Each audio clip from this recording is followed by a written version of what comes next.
Welcome to a new episode of the Old 52 Dooms 4. How are you doing today? This is where I take number ones of old defunct series and we discuss them. And I recommend them. Now, let's talk about Images Wildcats number 1 by Jim Lee and Brandon Choi.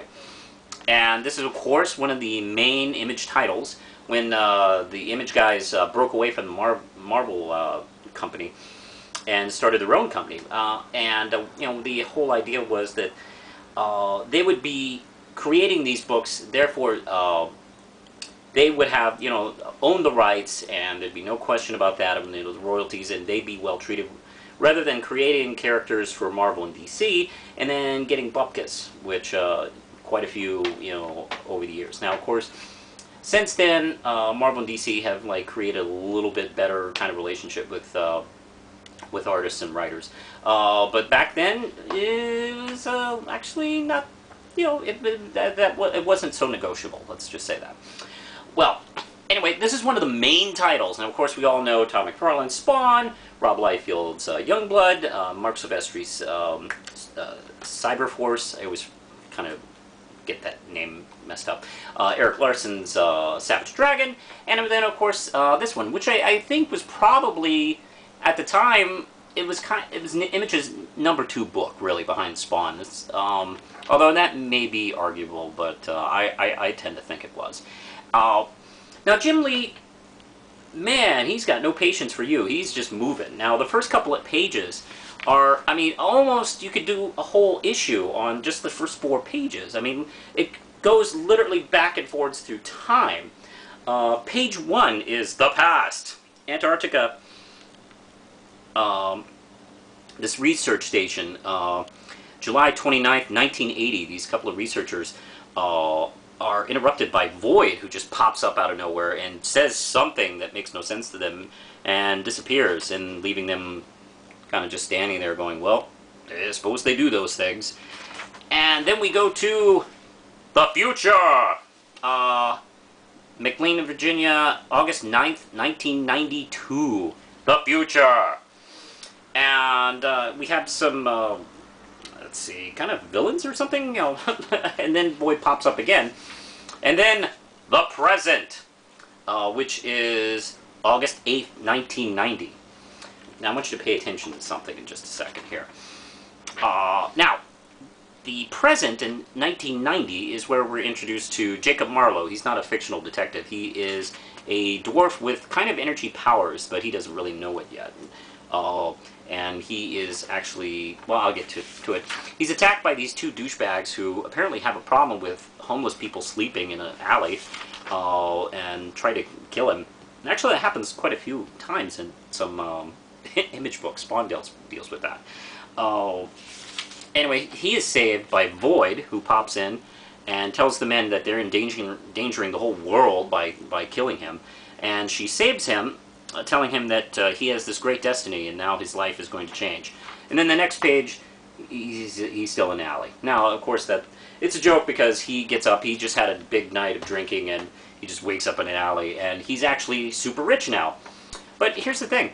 Now it's today, and it's August 8th, 1992. Well, wait. I thought the present was August 8th, 1990. Now it's today. Where's the editor on this?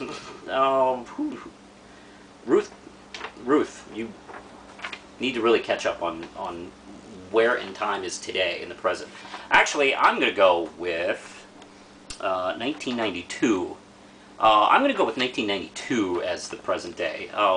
Anyway, as we follow him, and he's kind of in charge of this big front company for the Wildcats, who are doing this covert stuff. You know, he runs into Void in the office, and she tells him about these premonitions she gets of her death. She's seen his death, and you know, there's some bad stuff coming. We also meet Spartan, who is the leader, the field leader of the Wildcats, and also Warblade and Maul, who are also featured on the cover here. And I like Warblade. He must have bought Professor Farnsworth's finger pointer thingy from Futurama.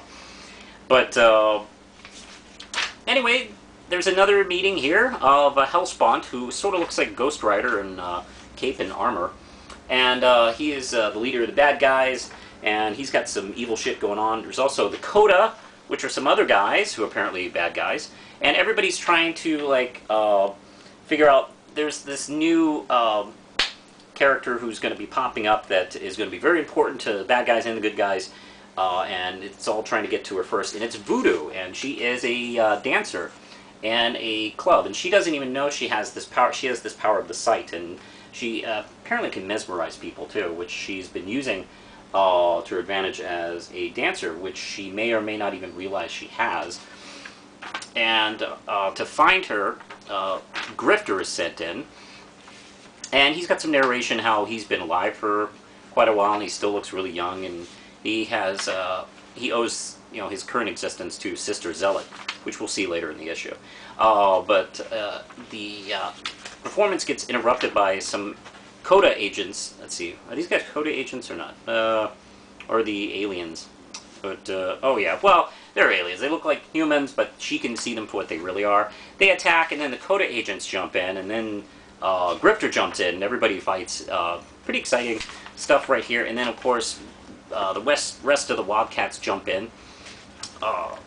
And this is one of those great kind of like Image, Marvel kind of action scenes where people just jump in to the fray. And then, of course, we have this one right here of Zealot showing up for the first time with this big poster kind of that's meant to be a panel. And by the way, I always preferred her short hair rather than the short hair. She eventually had the same short hair, but this weird, like, giant ponytail. I don't know what fucking use that was, but anyway, one of the Coda agents goes, "Hey, I ain't going down without a fight," and blows the whole block up, basically. And that's where we're left with the team in this big cliffhanger. Meanwhile, Hellspawn is overlooking the excitement and pretty much figuring that, well, we didn't get her, but she's dead, so okay, good. We can move on. And he's talking to the mole agent, which he referred to, by the way, earlier in the issue, that he placed high into government, the U.S. government. And we realize it's Dan Quayle, Vice President of the United States at the time. Now, for those of you who weren't alive at the time, Dan Quayle was considered a joke and frightening because he was really unqualified to be president, and he was like one heartbeat away from being in the White House. Like George Bush, except, he never actually got to be president. Now, we learn later in the story arc that he wasn't actually the mole itself. He was possessed by one of these aliens, and eventually he gets free of it. And I'll grant you, like, at the end, he stands among members of Youngblood and Wildcats facing off the enemies, and he is ordering them to stand down. It's like, and I remember reading that and thinking, wow, that's the most presidential I've ever seen Dan Quayle, and it's in a comic book. Anyway, I have some minor problems with the story, the way it's written. It's got that typical kind of like Image, Marvel, X-Men kind of thing, where, it's more important to, show all these tons of characters doing cool stuff than an actual story. But to be honest, there's a big feeling of nostalgia when I, read this. It's not perfect, but it is, kind of fun to read. If I was reviewing this today, I'd probably give it 3 Ram chips, or maybe 4 for the art. Let's see, it's kind of on the level of the current Justice League book, actually. But anyway, I dig this a lot. Yeah, I don't know if there's trades of it available anymore. I'm sure you could find it somewhere. Or at the very least, you can pick up back issues somewhere. Might want to give it a read, especially if you like Jim Lee's current run on Justice League. Anyway, I think that's it. Push the button, let's see.